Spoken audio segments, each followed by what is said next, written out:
Pagkatapos po ng graduation ko ng 1986, by 1987 ako po ay nasa Amerika. At kami po ay nandoon sa harapan ng White House. Ako po ay nandoon sa White House at kami po ay nagrarally. Ang ipinagrarally po namin doon ay nais namin ibalik ang Ferdinand Marcos Sr. sa Pilipinas. Nagrarally po kami doon. Marami po kami na may mga dalang placard at meron po ko, nakita ko lang nung isang araw yung mga litrato namin, nag-aalikwat ako ng mga pictures namin na nakita ko, kaya tinabanggit ko sa inyo dahil nakita ko yung album, yung aming pagkakataon na nandun kami sa White House sa Washington sa Amerika at kami po ay nagrarally. Marami kami, may mga placard kami doon at ang sinasabi namin ay ipaglaban ang demokrasya sapagkat si Cory Aquino na ang presidente noon at kami po ay nagrarally dahil gusto po namin ibalik ang Ferdinand Marcos Sr. sa Pilipinas. So ibig sabihin, ako po ay kasama na nagnanais noong araw, that was fall of 1987. Sa harapan ng White House po mismo, doon kami nagrarally. At nakakatuwa nga po doon, ako po'y hinabol pa ng pulis, yung pong nakasakay sa kabayo, naghabulan pa kami. Dahil ako po ay nag-cross ng line, ay nagalit po sa akin yung pulis ay nakasakay po sa kabayo, kaya kami po'y naghabulan. At ako po'y pinagalitan. Anyway, ninanais po namin na ibalik ang Pangulong Marcos noon dahilan sa siya ay natanggal ng EDSA Revolution of 1986. So 1987, we were trying to show to yung sa White House na mali yung pagkakatanggal sa Presidente Marcos Sr. at kinakailangan ibalik sa Pilipinas. Hindi ko po naman akalain na dadating ang panahon na yung kanyang anak ay magiging Pangulo. Wala po sa hinagap ng bawat isa sa atin na yung kanyang anak ay magiging Pangulo ng Pilipinas. Isang bagay lamang po ang ating mapapansin sa Pangulong ito na anak ng sabihin natin na hindi nagustuhan yung senior dahil sa siya'y matikas, matapang at sabihin natin na mataas ang paninindigan pagdating sa pagdedesisyon. Subalit nung ang kanyang anak naman ang naging presidente ng Pilipinas, ito po ay kabaliktaran. Baliktad po talaga, opposite. Opposite po, talagang baliktad. Kung meron pong liwanag ay merong dilim. Ganun siya po yung ang kadiliman. Ganun po ang kanilang description. Now, ganito po ang aking iniisip. Marami ang nagagalit sa kanya dahilan sa hindi niya kayang dalhin ang bansa sa tamang landas ng pamumuno. Ikalawa, wala siyang magandang sistema o kaparaanan upang ang ating bansa ay maging maayos, maging matatag at maging matagumpay doon sa adhikain nating umasenso. Ang tanong ay ganito, ito ba ay kanyang kasalanan? Ito po'y palagi naglalaro sa aking isipan. Kasalanan ba ni Ferdinand Bongbong Marcos kung ano siya ngayon? Ang sagot ko po'y hindi. Bakit? Si Bongbong Marcos, sabi ng iba, ay lumabas na mahina or weak president. Weak nga. Sa katunayan, totoo po yung weak president. Totoo yun. Pero ang katanungan, bakit siya weak? Under desire ni Martin Romualdez. Tatandaan po ninyo na si Bongbong Marcos ay Nepo baby. Tama, Nepo yan. Si Bongbong Marcos ay lumaki sa Malacanang. Hindi niya naranasan ang lahat ng mga bagay na naranasan natin. Hindi niya naranasan yan. Hindi niya naranasan siguro maglaro ng piko. Hindi niya naranasan ang maglaro ng tumbang preso. Hindi niya naranasan ang magsyato. Hindi man lamang niya siguro naranasan na magbuhat ng isang timbang tubig. Hindi niya naranasan. May kasalanan ba siya sa pagiging mahina dahil siya ay ipinanganak sa isang kondisyon na kung saan ay hindi na niya kinakailangan pang kumilos at maghirap? Hindi mo po pwedeng piliin ang iyong tatay. Hindi mo po pwedeng piliin kung sino ang iyong nanay. Hindi mo po pwedeng piliin kung saan pamilya ka ipapanganak. At hindi kasalanan ni Bongbong Marcos na siya ay Marcos. Hindi niya kasalanan yun eh.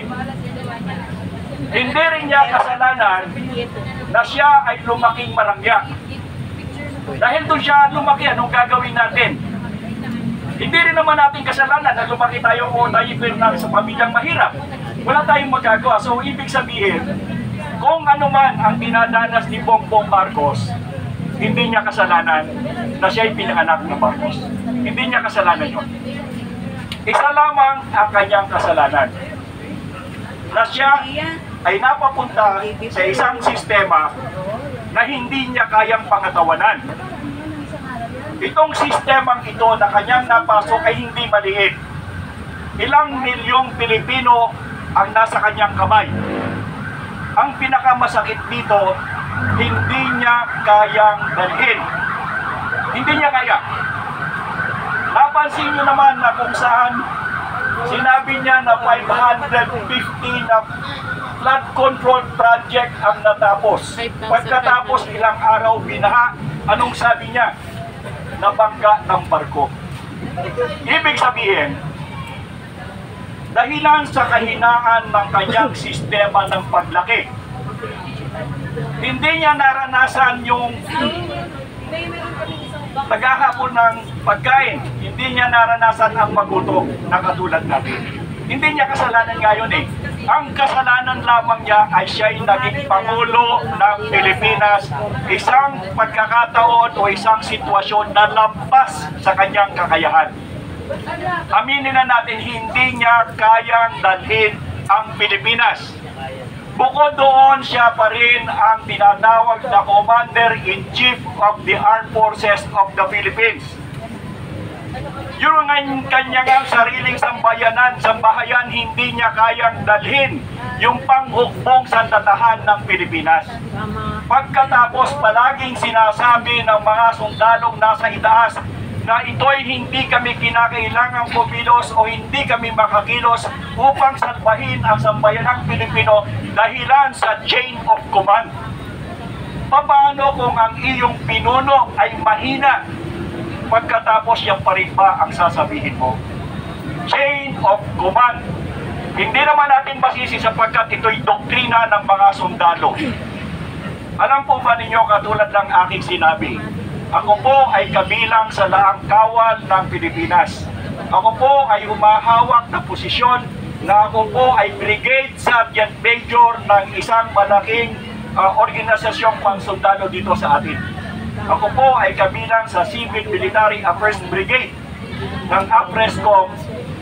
Pero bakit ako nagsasalita ng ganito ngayon? Ako po ay nag-resign sa pagiging sundalo last week. Dahilan sa hindi ako po pwedeng magsalita patungkol sa aking Commander-in-Chief hanggat ako'y nasa institusyon. At ako po'y umalis dahilan sa gusto kong sabihin sa Pangulo, Pangulo, bilang Commander-in-Chief, hindi mo kaya ang gawain. Isa lamang ang pwede mong gawin na aking may papayo. Lumabas ka ng merong dangal. Maraming nagagalit sa iyo, mahal na Pangulo, dahilan sa iyong walang kakulangan ng abilidad na mamuno. Hindi mo naman pwedeng sabihin na bagamat ikay tumakbo ng Pangulo doong kalaban si Leni Robredo, ay hindi naman ibig sabihin na talagang kaya mo. Dahil ang iyong balakin lamang ay ma-restore ang dangal ng iyong pamilya. Yun talaga. Yun ang inyong balakin. Yes. Subalit ang nangyari sa halip na maitaas mo ang dangal ng inyong pamilya, lalo kang lumubog dahilan sa iyong walang kakayahan sa pagdala ng tungkulin. Ngayon, ito na lamang, mahal na Pangulo, ang aking may papayo at pwede mong gawin. Lumabas ka ng may dangal. Paano? Ikaw ay lumabas at sabihin mong ikaw ay nagre-resign. Tama, may dangal pa yun. For medical reason. Mahal na Pangulo, pwede kang lumabas na may dangal sa iyong tungkulin for medical reason. Mauunawaan ka namin sapagkat alam naming ikaw ay may sakit. Aminin mo man o hindi. At dahilan sa sakit na ito, dapat ang Malacanang o ang doktor ng Pilipinas ay nagsasabi ng iyong katatayuan, subalit ayaw nilang gawin. May sakit nga yun. Meron kang sakit. At ito'y kitang-kita na sa iyong pagmumukha po minsan. Kung gusto mong lumabas ng may dangal, dahilan sa hindi matatapos ang problema ng bansa natin sa paayos, palala tayo ng palala sapagkat ito'y nag-umpisa na at wala tayong nakikitang mabuting kalalagyan. Meron ang nagsasabi, kanina nabasa ko tungkol sa kudita. Hindi ito maganda. Para maiwasan, katulad ng ginawa ng iyong ama, para maiwasan ang pagdanak ng dugo, ang iyong ama ay nagpahinuhod, ang iyong ama, sapagkat by the time, ang sabi ni Fabian Ber, Sir, pwede na namin bombahin o paputukan yung nasa EDSA. Ako po'y sundalo na nun. Anong sabi ng kanyang ama? Huwag. At sa halip na awayin ng Pangulong Marcos ang sambayan noon, siya ay nagpahinuhod at siya ay umalis. Huwag lamang dumanak ang dugo. Sa pangalawang pagkakataon, isang Marcos na naman ang haharap ng parehong sitwasyon. Ano ang iyong gagawin? Gagawin mo rin ba ang katulad ng iyong ama na nagpainuhod para lamang maiwasan ang pagdanak ng dugo? Iniwasan niya na kung saan ay magkakasakitan at dahilan dito siya ay bumaba sa kanyang tungkulin. Mahal na Pangulo, pwede mong ipakita na ikaw ay may dangal. Pwede mong ipakita na ikaw ay may pagmamahal pa rin sa bansang Pilipinas at sa mga Pilipino.